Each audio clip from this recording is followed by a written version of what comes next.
I mean, I would self-regulate. I feel like that's something I would deal with myself. If there are no signs, it's really just like random, and and I'm just like, oh, like, and I don't see how that would come up if you don't see signs. I think it would come from you. Yeah, but you can misinterpret all of the signs, and that could lead to the dream, right? So you could misinterpret everything and have no evidence, be totally wrong. This happens all the time. Why is it okay for you to do that, just not men? I didn't say that. Well, that's what I mean, though. Is like men could easily misinterpret all sorts of things or have all sorts of irrational fears. Yeah. And if you can just kind of, I can just swab my cheek and put all those fears to bed. It seems really silly to me that when the shoe's on one foot, this irrational fear is kind of fine, but when it's on the other foot, it's not, even though women don't ever have to worry about that fear because they're the birthers of the children. They always have paternity established, just not men. Well, I mean, maternity for them and then paternity for men, right? Well, some women sometimes don't know. Either. Well, they may not know who the father is, but they're going to always know who the mother is. Oh, yeah. Fathers though, they don't have that guarantee. Women always have the guarantee that this is my child. So, if you can have those irrational fears and ask that those things be like comforted away because it makes you feel better, I don't understand how that's not just the same thing in reverse. Well, I mean, it is the same thing, but that's in what I said goes for in reverse as well. If a woman has an irrational fear or something, I think I deal with my shit when I know it's kind of irrational. I don't need somebody else to. Come on. So you've never, ever in your life had an irrational fear like that and asked somebody to comfort that fear away? Like you've never had that dream? And you've never been like, okay, I had this dream and I'd like to talk to you about it just because it'll make me feel better, right? Never? No, not really, no. No? Okay, well, how many women But, I mean, I guess it's something, but no, I've never. How many women here have had dreams that their significant other might be cheating? Yeah, or maybe seeing other people. How many times have you thought perhaps they were, even though they weren't, right? You misread the signs. Can we get a show of hands on that? Yeah, I mean, it happens, right? And so the thing is I think that if you were talking to your girlfriends the next day, you said, listen, I had a bad dream that my significant other was cheating on me. And when I woke up, he said to me, you know what? I can't believe you don't trust me. You're a rotten person. I can't believe it. That's awful. And then went and slept in another room. I think that they would all be like, what a jerk. They'd all be like, what a jerk that he did that to you. What an absolute, all he had to do was give you a hug. All he had to do was tell you it would be okay. But then somehow, though, if they ask for like the most important thing on planet Earth, which is just establishing the paternity of their child, that's some kind of big ask. And that to me is just absurd. Well, I mean, asking for support, it's not like asking for proof. It's different. Yeah, it is. It is asking for proof. You're asking them for the same thing. You're asking them to make you feel better about an irrational fear, about something which they know it's not true, right? So your partner, your husband, your boyfriend, whatever, they know they're not cheating on you. Yeah. So it's accusatory. It's accusatory to be like, even to tell them, I had a bad dream, comfort me. Yeah. That in its own way is accusatory, and it's like, so, but the expectation is like, well, they're men, they should hug us and make us feel better about this stuff. But it's like, when it's on the shoes on the other foot, it's offensive, and how dare they? And I just don't understand. It's offensive in both ways, but equivalent would be the guy not asking for a test, but asking for comfort. That's the equivalent of the situation. Be like, hey, is this me comforting and saying like, yes, he's yours? It's the same thing as like, let's say you said like the dream thing you said. Oh, yeah, sure. But let's say you could give if the girl was having recurring dreams, you said you would expect them to swab their cheek, right? They would get rid of the dreams forever. Hey, will you just swab the cheek and then my dreams go away forever? All these bad dreams that I have about this irrational fear go away. And you're like, no, that's not appropriate. That's just silly to me. Of course, every man I could imagine would be like, yeah, sure, I don't care. I doubt it. I don't think they would care. I highly doubt it. I don't think they would care. I think that, every man I've ever talked to has woken up with a woman next to him who has said this to him, who has said, I think you're cheating, blah, blah, blah, blah, blah, blah, blah. and I know it's not rational. It's a bad dream that I had. It's not even true, but I had the bad dream. Make me feel better. That's You don't think they find it annoying? You don't think they find that annoying? You don't think they feel I think they find it annoying, but I think that because they, kind of adore the other person, that if she was like, oh, if you just swab your cheek with this Q-tip for 30 seconds, I'll never wake you up with this again, I think they would do it. And I don't even think they would complain. I literally don't even think they would complain. I think they'd be like, yeah, whatever, I don't care. I think they'd do it while they're brushing their teeth. I don't think they'd care, right? Can I interject? Sure. Honestly, I see your point. I feel like it doesn't matter if you're a man or woman. Everyone needs reassurance, at least. If everyone has some sort of like fears or worries or anxieties, which is completely fine. That's why when, if the guy needs a swab, then to ease his mind, then I'm like, okay, sure. But it does really, again, it serves like a means to just talk about like what's really going on. Because here's the thing too, like I'm someone that's like, oh, like, are you like, do you love me? Sometimes I ask like, oh, do you still love me? Like, of course. Like, why you keep asking? It's just a matter of reassurance. But there is a threshold, I feel like, where the more you are showing that anxiety, the more it indicates to your partner that you don't have enough confidence in the relationship. And I feel like having confidence, having trust again, is something that is... Yeah, I'm not sure. I'm not sure that I buy any of that. That's like a bizarre psychoanalysis. So here's the thing. People are vastly complex. Individuals especially are vastly complex, and their experiences are so different from one another that it's essentially impossible to even determine even the basic things of like what would make one guy a jerk might make another guy endearing. What makes one woman, a brat might make another woman, cute to other people. There's everything from presentation to voice structure to people are just overwhelmingly complex. And so a person can be an extraordinarily nice person. They can be a great person, trust you 100%, and still have an irrational fear. And it's like to be offended by the fact that you can, take that burden off their mind seems insane, because if I give you tons of examples of it happening the opposite way, it's just so common we take it for granted. At the same time, too, I feel like, again, before you get into a relationship, you are your own person. Everyone has at least some sort of line or boundary that they set. Of course, like once or twice, it's okay. Like I'll let it slide, but then again, you gotta work on it. Again, a relationship is something that is between two people, and communicating to work on like obstacles such as like anxiety or going through certain like irrational fears. I feel like that's a beautiful thing to like as a relationship, just to work on each other. But again, if it's not leading to like where it's gonna have any positive progress, like that's where the relationship, I feel, goes downhill. I feel like again, if we're going back to like the paternity test thing, I don't think it's that deep, but there is some like sort of like bitter feeling, but that again could be definitely worked out. A lot of things could definitely be worked out if there's communication. But I know not a lot of people here, or like a lot of people in general, are like perfect, secured relationships. Some people deal with like anxiety. Well, they could be though. You could be in a perfectly secure relationship, and one person still has a fear, which is just totally irrational for no good reason. And if you're with that person for a very long time, you know how they are. And so if and that's what I mean is like I don't think these things are done from a position of I don't trust you, right? I don't think these things are done from a position of I dislike you, or I think that you're a lady about town or a of the night. I think that they're done because establishing paternity is something that men wish historically kings would have given kingdoms for this technology to be able to establish 100% who their heirs were going to be. They would have given kingdoms for it. And now it's right there at your fingertip for $19.99 in a Walmart. And it's like, give the guy a peace of mind, They do it for you all the time for every little crazy thing that pops into a woman's mind, right? Whatever it may be, whatever rational fear is. Oh, I heard a noise, go check it out.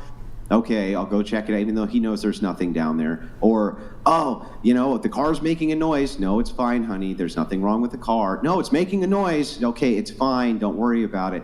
There's so many times where men are kind of, operating off of taking care of the fear and irrational fears of women, and yet somehow they're supposed to kind of women are supposed to get a pass on when it's their turn to kind of operate the same way towards men, and I've always thought that was absurd. Just my take on it. All right. We have 2 new guests who arrived. We'll have them introduce themselves. Please tell us your name, age, occupation, and location. Starting with you. Go ahead. Hi, I'm Irene. I'm 22 years old. I am currently working as a tarot reader. I graduated with a psychology major recently, and I'm from Dallas, Texas. A tarot reader, okay. Mm-hmm. All right, what about you?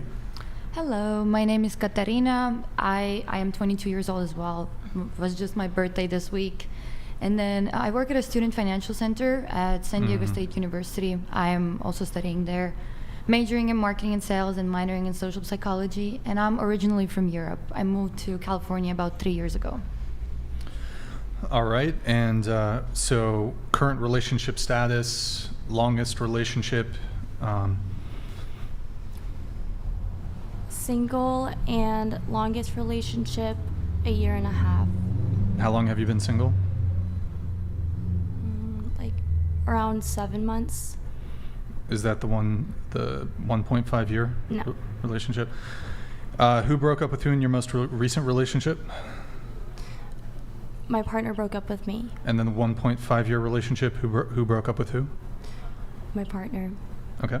And then for you, relationship status? I'm single as well. My longest relationship is also 1.5 years. I actually broke up a couple of weeks ago, really recent. 3 weeks? Like 2 weeks ago. Okay. Mm-hmm. Who broke up with who? I broke up with him. Longest relationship, who broke up with who? That is the longest one. That was the longest one. That was the most recent one. I see. Okay. Mm-hmm. Mm-hmm. All right. And I have some other question here. So you guys were a little bit late here.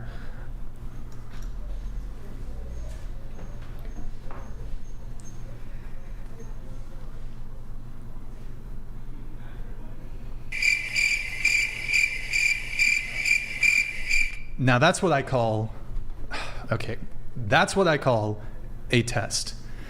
You see the omission of even a token apology. So why were you guys late? We had a situation with a car. So we rented a car because she came to visit me from Dallas. Mm-hmm. And we rented it, I believe, from Tuesday. And I live in downtown San Diego, and I don't usually have a car. And the parking is an issue for anyone who ever been to downtown San Diego. They know that. And yeah, there was a problem with that. And yeah, we got a ticket, and we had to pick it up. Mm-hmm. So there was this whole issue happening.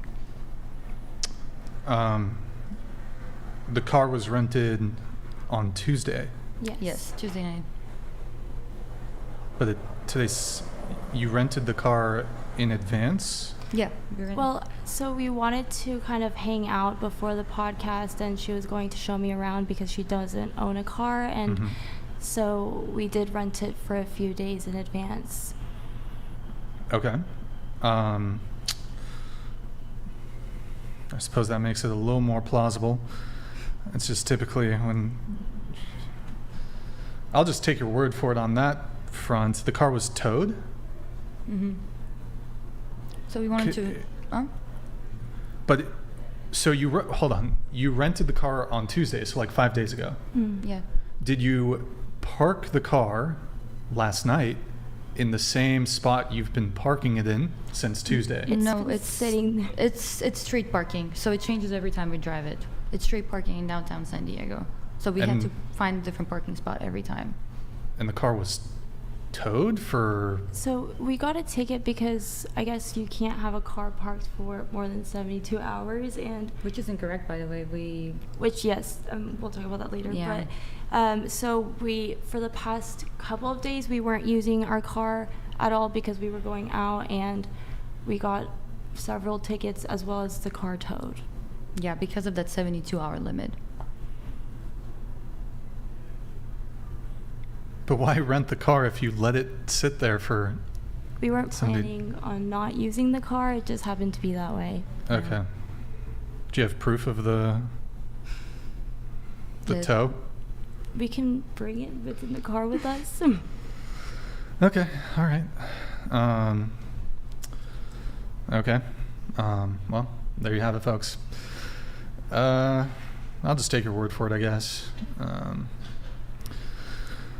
I got my driver's license pretty recently because when I moved from Europe, I didn't get it because they don't really drive around there until they're 18. Mm-hmm. So that might have been our bad a little bit. Not the best Parker, but that's kind of the reason for that as well.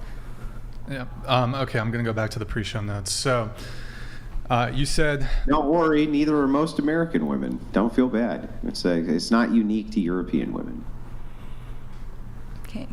Well, I'm getting better.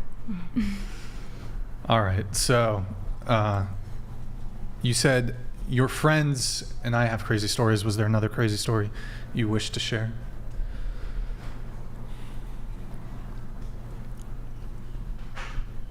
Do you have one? Me? Mm-hmm. A crazy story? Mm-hmm.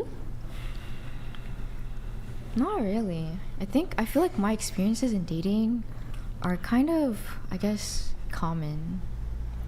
So it's not crazy, dude. It's not crazy as yours. That's all I want to say. It's not that crazy. But I did had a talking stage for like 7 months, which is not good. And I definitely learned from that experience.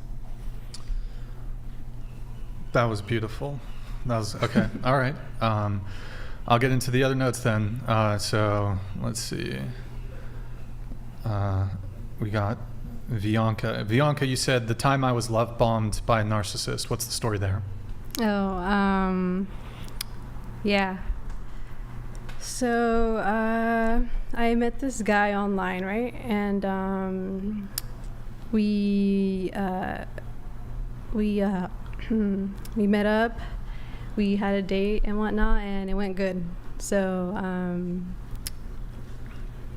we just every weekend he would come over. It was like a 2-hour drive, so he would come over, pick me up, and like we would go on dates, I guess, like cute dates or whatnot. Mm-hmm. And I think I was very delusional after the second date, and I started to get like really attached by like what he would say and do. And so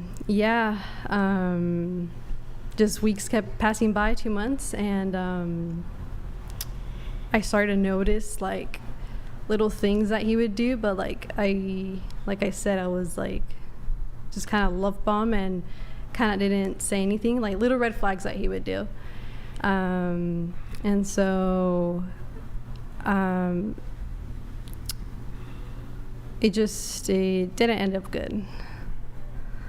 Oh my God, that was the vaguest story ever. Okay. I will. Was he a diagnosed narcissist, or did you diagnose him as a narcissist?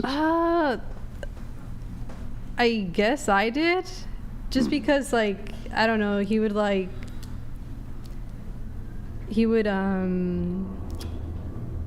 Gaslight you? No. It's already difficult enough getting an answer out of her. Just Okay. don't interrupt. Let her answer, please. All right. Go ahead. Yeah, so he would like do I'm sorry. Okay. Yeah, so we're just looking for what is the narcissistic type of behavior that you would see that led you to diagnose him as a narcissist? Like, let's say I was going to the gym and like he would like, I would wear something and he'd be like, oh, like that's, it's like a crop top, like, yo, don't wear that.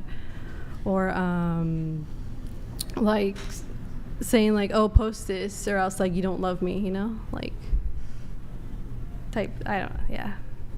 He did like verbatim said that. Like oh, like not love me, but like say like, oh, like why aren't you like posting this, like, you know, like Whoa, I took a picture. This is I mean, Andrew, I'll let you continue in just a sec here, but did everybody at the table and did the chat notice what she just did? So you said he said something. Yes. And then when I pressed you, you said he actually didn't say that. Wait. He said something completely different. Wait, I'm getting confused. You said, if you don't post this, you don't love me. Like not love me, but like oh, like no affection towards me. Like you're not showing any affection, like, you know, in that way. But there's a big difference between, at least I think, between a man saying, if you don't do this, it's proof that you don't love me, and a man saying, if you don't do this, this is perhaps an example of you not caring. I think that's a big difference. I think we need to be very precise in our language here, because I don't think it's fair to if you're explaining a situation about how somebody has allegedly wronged you, to lie about what they said. But go on, continue.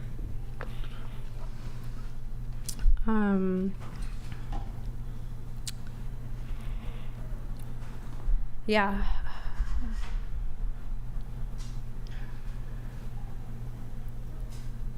Okay, so Andrew was asking what he did that was narcissistic.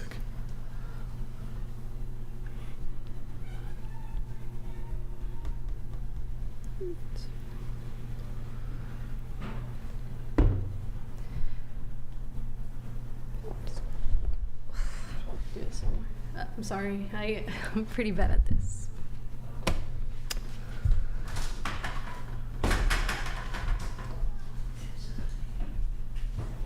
¡Afuera!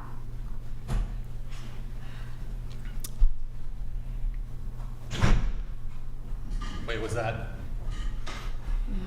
I think that's just going to be, I mean, I don't know why I think that's a quit. That's going to be a quit. I mean, she went into the bathroom, but that's going to be a quit. So,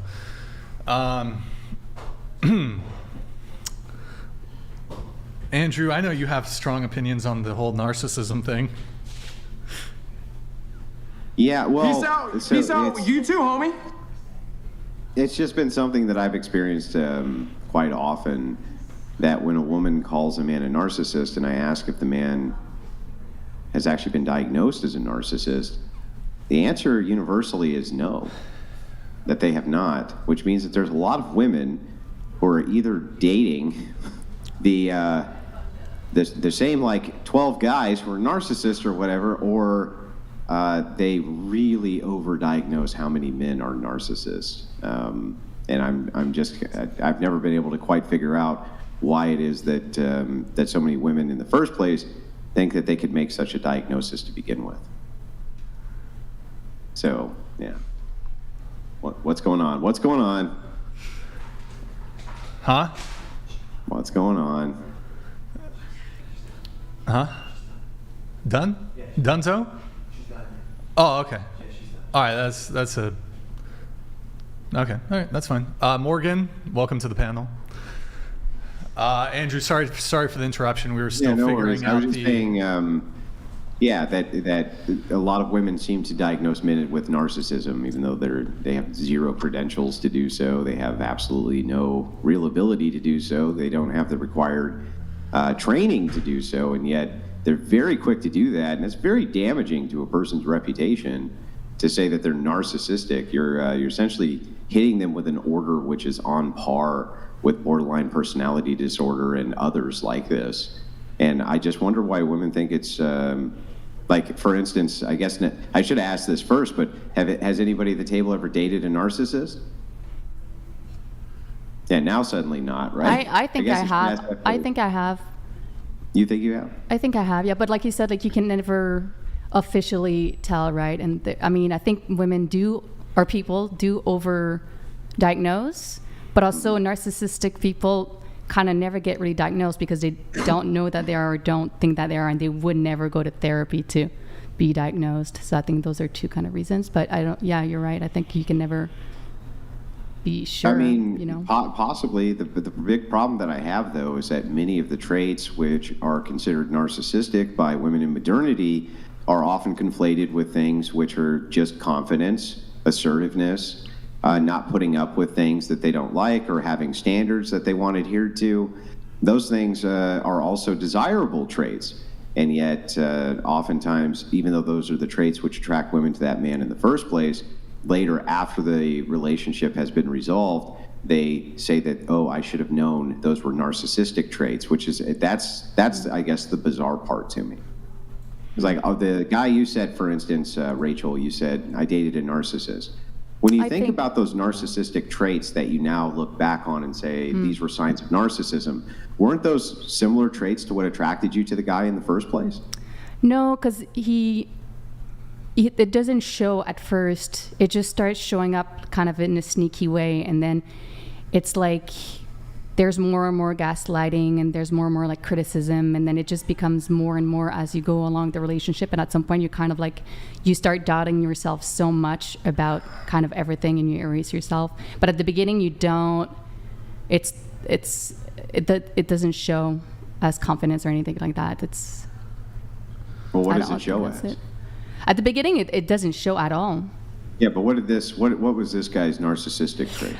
Just like constant criticism. You feel like you have to walk on eggshells. Like everything you're going to do is going to be wrong. Everything you're going to say is going to be wrong. He's going to kind of freak out about every little thing that you say. Those could apply to a narcissist, but they could also apply to someone who's not a controlling. Like he needs to control the situation. It needs to be like he wants, and like let's say there's a double standard as well. Like he makes a joke, and if you make that joke, then it doesn't. All of those things, which I agree probably aren't desirable characteristics, can still be held by people who are not narcissists. Yeah, I agree. That's why I said you can never really know. Well, I think you can know. I think that you know by having a diagnosis by medical professionals who work with these people for many years before they make such a diagnosis. But even then, I guess maybe an olive branch here, maybe you can't ever know, because even diagnoses between psychological professionals tend to differ when it comes to individuals because of how complex it is. So one psychologist may say, yes, that's a narcissist, and another one says, no, it's not a narcissist. It's because we're talking about human behavior, the scientific method often goes out the window, right?